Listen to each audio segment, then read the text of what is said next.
Fala moçada, como estão? Pessoal, conforme a gente já conversou, a gente combinou, né? Para essa próxima etapa aqui, nós vamos continuar estudando aí as indústrias de cloro e álcalis, né? O primeiro álcalis que a gente estudou foi a barrilha. E para a aula de hoje, nós vamos estudar a indústria de cloro e soda, ok? A indústria de cloro e soda. Nós vemos aí, vocês já fizeram uma atividade, né? Que é aquela questão de fazer eletrólise da salmoura. Nós estamos aqui na nossa 8ª unidade de processos industriais, certo? E na eletrólise da salmoura, a gente consegue, então, produzir cloro em uma parte, certo? Que na parte anódica do processo, e no cátodo a gente tem a produção de hidrogênio e hidróxido de sódio. Então, são 3 produtos de grande interesse para os processos químicos industriais. E a questão da metodologia, o processo químico, vai estar justamente na tecnologia de separação desses produtos, ok? Então a gente vai ver num primeiro momento aqui uma tecnologia um pouco mais antiga, mas uma tecnologia que traz algumas vantagens e algumas desvantagens, como cada um desses processos vai possuir, ok? Então são 3 tecnologias, o processo a mercúrio, o processo diafragma e membrana. Vou tentar trabalhar o processo a mercúrio em apenas nesse primeiro vídeo com vocês, nessa videoaula, e os outros 2 eu tento condensar em outra videoaula para não ficar muito longo esse processo, certo? Pessoal, nas cubas a mercúrio, o que a gente tem, né, é um cátodo móvel de mercúrio para fazer esse processo, né? E a desvantagem que tem aqui é que o mercúrio no meio ambiente ele pode causar graves problemas. Eu citei como exemplo aqui aquela doença de Minamata, onde nessa ilha de Minamata, no Japão, algumas pessoas consumiram peixes, frutos do mar que estavam contaminados com mercúrio, e causou uma demência, né? Então, porque o mercúrio ele é tóxico, ele vai acumulando no tecido, principalmente no tecido nervoso, e vai causando esses sintomas semelhantes à demência, né?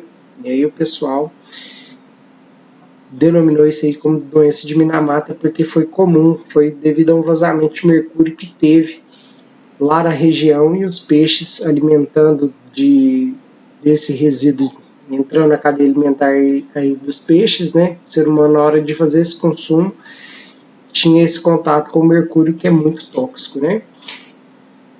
Esse processo, vocês já vão entender como que ele funciona, mas é principalmente isso, né? A gente imaginar um cátodo móvel, né? Esse cátodo móvel, ele vai permear aqui no sistema e vai fazer parte dessa separação do cloreto de sódio.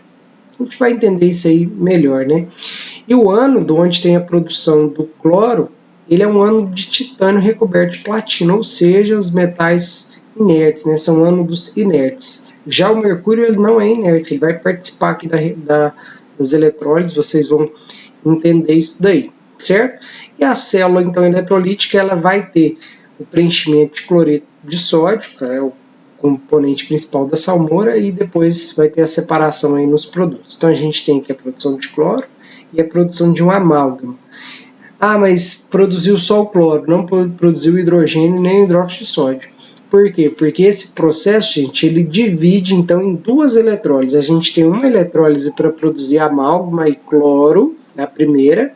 A segunda eletrólise, então, a gente tem a produção de hidrogênio, hidróxido de sódio e regeneração do mercúrio.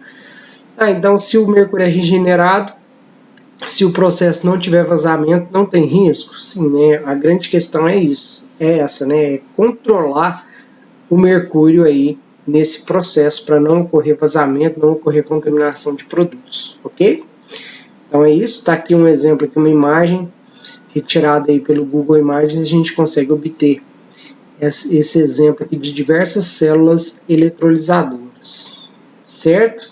São essas células aqui, dentro delas que a gente tem circulação de mercúrio, de amálgama, formação do cloro gasoso, certo? As reações, então, Eu vou resumir aqui, tem uns textos mais completos que vão ficar disponíveis para vocês nos slides, para explicar esse passo a passo, tá?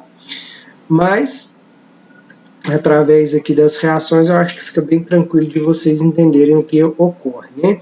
A salmoura, então, basicamente, cloreto de sódio, né?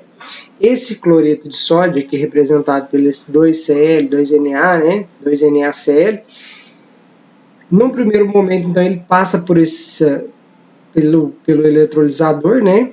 A primeira parte, o primeiro compartimento, onde tem a produção de cloro e a liberação dos elétrons, ou seja, uma reação de oxidação que ocorre no ânodo, como é uma eletrólise polo positivo, ok? A gente tem a produção aqui do cloro, aqui eu coloquei aquoso, né? Mas posteriormente ele vai para cloro gasoso, pela essa temperatura média aqui ele já vai para cloro gasoso, certo?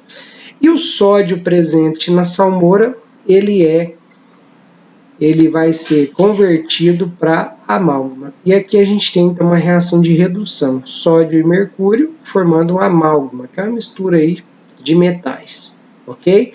Então, nesse primeiro momento, nessa primeira reação, a gente tem aqui no ânodo a produção de cloro, e no cátodo, que é um cátodo móvel de mercúrio, a gente já vai ver um esquema aí como que funciona isso, a gente tem a produção do amálgama, certo? Então conseguimos converter a salmoura em cloro, que já tem uma grande aplicação para a indústria química, para as indústrias aí diversas, e a produção também do amálgama.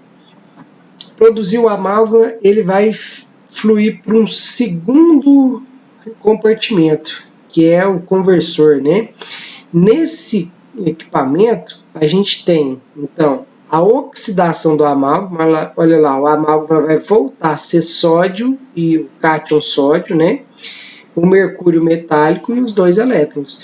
Por que então utiliza mercúrio nesse processo? Eu falei para vocês, né? O cátodo é móvel e esse cátodo móvel é facilitado sendo um metal líquido, né? Que não precisa de aquecimento, que seja líquido a temperatura ambiente. Então, o mercúrio que atende esses requisitos. Liberou os elétrons, aí no meio a gente tem água, né? E em meio aquoso, a redução da água produz hidroxila e gás hidrogênio. Então, nessa segunda parte, o amálgama está sendo convertido em hidróxido de sódio, certo? OH- hidróxido de sódio, gás hidrogênio e regenerando o mercúrio no sistema, que aí então a gente tem essa tecnologia de separação, ok? Aqui como que é feito, né? Aqui a tecnologia para a gente entender aqui como que isso é feito, né? Aqui a gente tem a entrada de salmoura, né? Então tem o NaCl entrando aqui. O cátodo é móvel, olha só, e na forma de calha. Para quê? Para o mercúrio poder escoar, né? Esse mercúrio aqui ele vai reagir com o sódio, formando o amálgama. Então, à medida que o mercúrio e o cloreto de sódio estão entrando aqui, a gente tem a formação do amálgama, que é NaHG, certo? Então, aqui a gente já tem o amálgama NaHG. Nessa etapa aqui da célula, a gente vai ter a produção, então, do gás cloro e do amálgama. Como é bem separado, o gás cloro ele tem uma elevada pureza. Isso é uma das grandes vantagens da célula mercúrio. Como ele trabalha com processos separados, aqui não tem uma competição com a hidroxila para formar oxigênio, né? Então, a reação aqui predominante é a reação de produção do cloro e do amálgama. Nesse segundo momento, como a célula tem esse formato aqui de calha, com uma certa angulação, e nesse esquema que foi chamado de alfa, nesse sisteminha, depois eu vou postar aqui com a referência de onde eu tirei esse esquema, tá? Não tá aqui porque acabou cortando aqui na hora de projetar, mas eu vou postar aí com a referência dessa imagem aqui para vocês. Então, esse amálgama aqui nessa outra parte, ele é convertido então em gás hidrogênio. A gente tem aqui o segundo produto, é a soda cáustica a 50%, uma soda cáustica também de uma concentração aí considerável, 50%, né? E com uma qualidade muito boa, uma pureza muito boa. O restante que praticamente é água, né? Não vai ter outras impurezas aqui consideráveis, não. Tá joia? Então a gente tem esse processo, e aí o mercúrio, então, aqui ele é regenerado e bombeado de volta para a célula. Não tendo vazamento, não tem problema, certo? Essa animação aqui é bastante interessante da gente ver, que vai ilustrar melhor para vocês. Vamos ver se fica legal da gente projetar aqui vídeo em cima de vídeo, né? Às vezes não funciona muito bem. Deixa eu ver se eu consigo colocar aqui para vocês.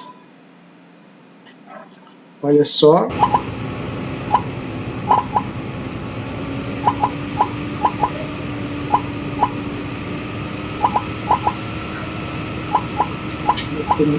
Isso aqui. Então a gente tem, ó, entrada de salmoura, né? Cloro de sódio. Aqui a gente tem a formação do cloro, ok?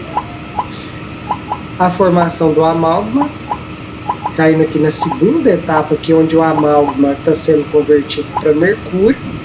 Aqui tem água entrando em contracorrente, ó, nessa etapa aqui. E por que a água está entrando aqui? Porque lembra lá na reação que a água ela vai ser convertida em hidrogênio e hidroxila. Então a gente tem essa formação aí, ok? E aqui as características principais, então. Processo mais antigo, mas é muito utilizado, né? 35% da produção mundial de cloro é por esse processo. Como desvantagem, ele tem maior consumo de energia elétrica, lembra que a gente precisa de 2 eletrólises, né? E olha só essa questão, que a soda cáustica não necessita de operação de concentração suplementar. Então basta evaporar a água, ela vai estar uma soda cáustica aí de elevada pureza, né? Produtos de excelente qualidade, justamente essa tecnologia de deixar bem separado, isso aí é bastante importante, né? As matérias-primas não precisam ser de alta pureza. Uma vantagem aí sobre os outros processos que a gente vai ver aí, né? O mercúrio ele é um poluente, mas e deve ser eficientemente controlado, é um cuidado a mais que esse processo requer, ok? Espero que tenha ficado claro para vocês esse processo de produção de cloro e soda cáustica. A gente, toda vez que pensar na célula mercúrio, a gente tem que pensar nisso, né? Num processo em 2 etapas, uma primeira etapa produzindo cloro e amálgama, e uma segunda etapa tendo a produção, então, do hidrogênio e da soda cáustica e a regeneração do mercúrio. Lembrar que é um processo que produz produtos de elevadíssima pureza, né? Ao custo de quê? Ao custo do uso de mercúrio, que é um metal tóxico, né? E ao custo também de um maior consumo de energia elétrica, ok? Gente, até mais, até a próxima aula. Na próxima aula a gente vê essas outras tecnologias, ok? Valeu demais e até a próxima.